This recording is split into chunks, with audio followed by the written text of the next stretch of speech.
Welcome back to my innovate channel. আশা করি আপনারা সবাই ভালোই আছেন। তো আজকে আমি আপনাদের সাথে শেয়ার করব mutton tehari. In Bangladesh tehari actually refers to biryani, আর তেহারি হচ্ছে একটি ইয়েলো রাইস ডিশ। তো বিরিয়ানি এবং তেহারির মধ্যে কিছুটা পার্থক্য আছে। ডিফারেন্সটা হচ্ছে যে বিরিয়ানি যখন আমরা রান্না করি তখন আমরা চিকেনটাকে বা মাটনটাকে আলাদা করে রান্না করি এবং বাসমতি রাইসটাকে আলাদা করে রান্না করে পরে আমরা লেয়ার হিসাবে সেটাকে একসাথে করি এবং তখন আমরা সেটাকেই বিরিয়ানি করি। আর তেহারি হচ্ছে আমি ওয়ান পট মিল যেটাকে বলে, আমি মাংসটাকে যেই পটে রান্না করব সেই পটে আমি চাল এবং বিশেষ চাল, সেটা হচ্ছে গোবিন্দভোগ চাল ইউজ করব এবং একসাথে সেটাকে অ্যাড করে সেই রান্নাটাকে তেহারি বলে। তো আজকে আমি যেটা করব সেটা হচ্ছে আমার মাটন তেহারি। খেতে কিন্তু খুবই অসাধারণ এবং খুব অল্প সময় লাগে। তো চলুন রেসিপিটা আমরা শুরু করি। তো আমার তেহারি প্রিপারেশনের জন্য আমার যা কিছু উপকরণ লাগবে আমি সব কিছু নিয়ে নিয়েছি।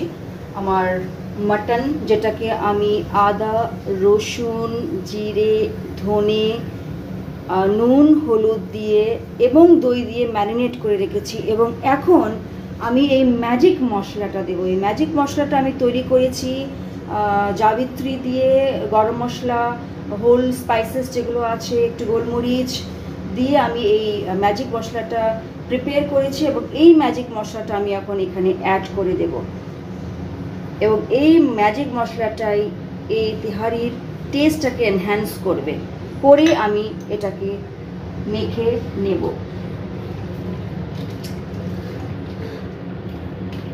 আর আরেকটা জিনিস যেটা আমি হাইলাইট করতে চাই যে তেহারি রান্নার সময় যতটা আপনি চাল নেবেন ততটাই আপনাকে মাংস নিতে হবে। পরিমাণটা যাতে ইকুয়াল হয় সেদিকে আপনি খেয়াল রাখবেন। এখন আমি রাইসটাকে ধুয়ে নিয়েছি, গোবিন্দভোগ রাইস ধুয়ে আমি ফ্যানের নিচে এটাকে একদম কমপ্লিটলি ড্রাই করে নিয়েছি। এখন আমি এটার মধ্যেও এই ম্যাজিক মশলাটা অ্যাড করব। সামান্য পরিমাণে আমি ম্যাজিক মশলাটা অ্যাড করছি, করে আমি এটাকে ভালো করে মেখে নিয়েছি। খুবই ভালো করে মাখতে হবে যাতে এই যে অ্যারোমাটা এই চালের মধ্যে একদম ভালোভাবে মিক্সড হয়ে যায়, তখনই আপনি তেহারির টেস্টটা ভালোভাবে পাবেন।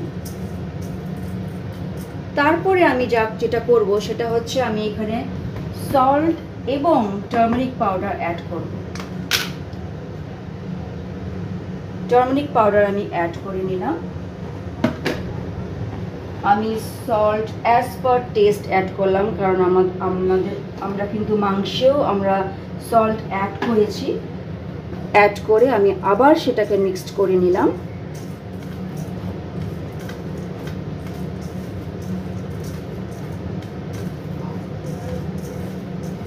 চাল এখানে 500 গ্রাম, মাংস এখানে 500। তো ইকুয়াল মেজারমেন্টে আমি চাল এবং রাইস নিয়ে নিয়েছি। তারপরে আমি যা করব সেটা হচ্ছে আমি এখানে কেওড়া ওয়াটার ইউজ করব। তো চলুন এখন আমরা তেহারি রান্না স্টার্ট করি। প্রথমে আমি তিনটে পেঁয়াজ কুচি করে কেটে নিয়েছি।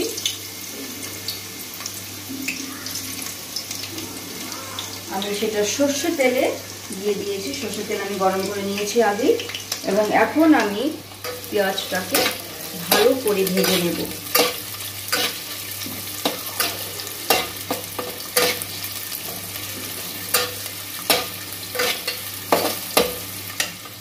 তিন মিনিটের মতো আমি পেঁয়াজটা নাড়িয়ে নিয়েছি এবং দেখতেই পাচ্ছেন একদম সুন্দর গোল্ডেন ব্রাউন কালার এসে গেছে।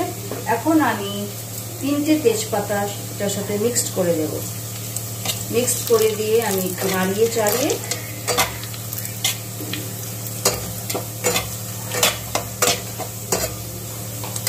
এখন আমি আমার মাংসটা, মাটনটা যেটা আমি ম্যারিনেট করে রেখেছি সেটা আমি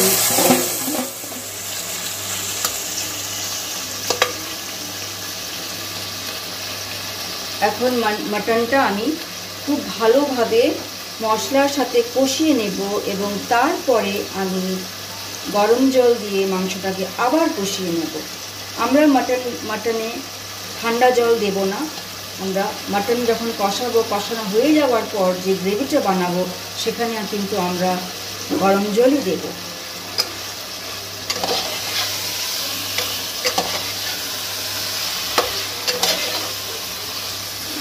ভালো করে মিক্সড করে নিয়েছি। এখন আমি ফ্লেমটা কমিয়ে দিয়ে মাটনটাকে 10 to 15 মিনিটসের জন্য ঢেকে রাখবো এবং 10 to 15 মিনিটস পরে এসে আমি আবার দেখব যে আমার মাটনটা কতটা সিদ্ধ হয়েছে। তো আমরা ফিরে আসলাম 12 মিনিট পরে এসে আমি দেখলাম আমার মোটামুটি আমার মাংস কুকড হয়ে গেছে এবং মশলাও কষে গেছে। এখন এই সময়টা হচ্ছে একটি খুব ইম্পর্টেন্ট সময়, যখন আমি আমার এই যে গোবিন্দভোগ চালটা যেটা আমি মিক্সড করে রেখেছিলাম সেটাকে আমি এখানে ঢেলে দেব। তো চলুন আমরা এখন মিক্সড করে দিই আমার গোবিন্দভোগ চালটা। এখন এই চাল এবং মাংসটা একসাথে কুক হবে এবং চালের সিদ্ধ হতে হতে মাংসটা যেটা একটুখানি সিদ্ধ হতে বাকি আছে একই সাথে সিদ্ধ হয়ে আসবে এবং আসল টেস্টটা তখনই বোঝা যাবে। তখন আমি মিক্সড করে দিলাম আমার গোবিন্দভোগ চালের সাথে। আমি মাটনটাকে মিক্সড করে দিলাম, চালটাকে মিক্সড করে দিলাম, খুব ভালোভাবে মিক্সড করে এখন একটু শুকিয়ে নেব। মশলাটা যাতে চালটার সাথে খুব ভালোভাবে মিক্সড করে নেয় সেই জন্য 2-3 মিনিটের মতো আমি এটাকে নাড়াচাড়া দেব যাতে নিচে লেগেও না যায় এবং মশলা, চাল, মাংস সবগুলো যাতে সমানভাবে মশলার সাথে মিক্সড হতে পারে।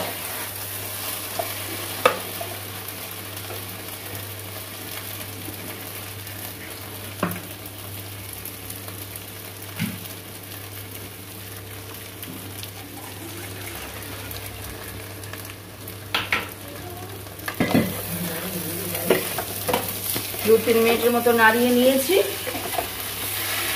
এবার দেখতেই পাচ্ছেন শুকিয়ে গেছে আমার চাল এবং মাংস। যে গ্রেভিটা ছিল সেটার সাথে খুব ভালোভাবে মিক্সড হয়ে গেছে। এখন আমি পরিমাণ মতো জল দেব।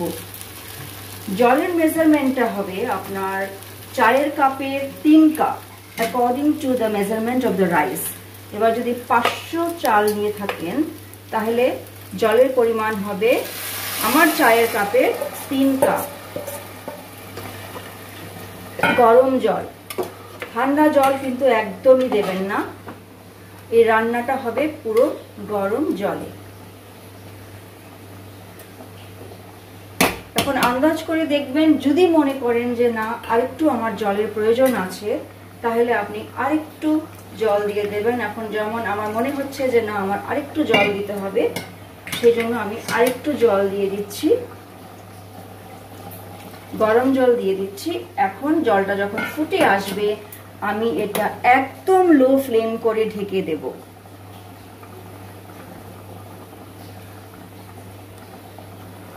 জল ফুটে গেছে, এখন আমি আঁচটাকে একদম লো করে দিয়ে আমি ঢেকে দেব, খুব ভালোভাবে ঢেকে দেব।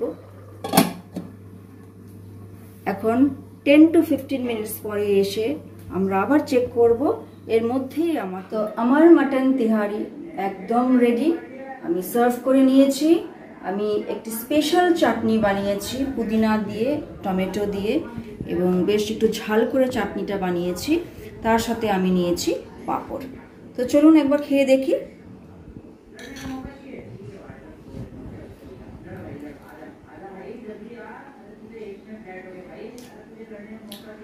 জাস্ট ওয়াও, অসাধারণ।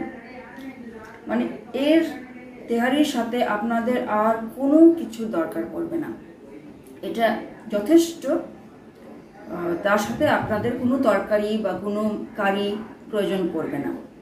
তো আপনাদের যদি আমার ভিডিওটি ভালো লাগে তাহলে আপনারা লাইক করুন, শেয়ার করুন এবং সাবস্ক্রাইব করুন।